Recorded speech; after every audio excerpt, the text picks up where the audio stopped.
Mga kababayan, nandito kami ngayon sa dagat mga kababayan, no? Kasama ko po si Kuya Raymond Agos at si Sir Bonnie Salazar, founder po ng Guardian. Dito po kami kakain mga kababayan, no? Dahil masarap dito kumain sa gilid po ng baybay mga kababayan, no? At pagkatapos naman kain, manuga kami mga kababayan.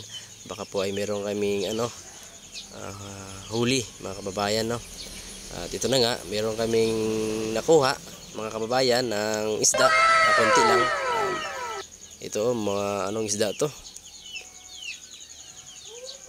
At iniyaw na namin mga kababayan. At ito yung kanin namin dala, oh. Ubos talaga tong kanin. Kaya shoutout sa mga followers and subscribers, no. Maraming salamat sa inyong pagsuporta mga kababayan. At ito na po si Kuya Raymond, oh. Nagsugba na ng isda. Nag-iyaw-iyaw na siya, oh. Baka mapasok ka dyan.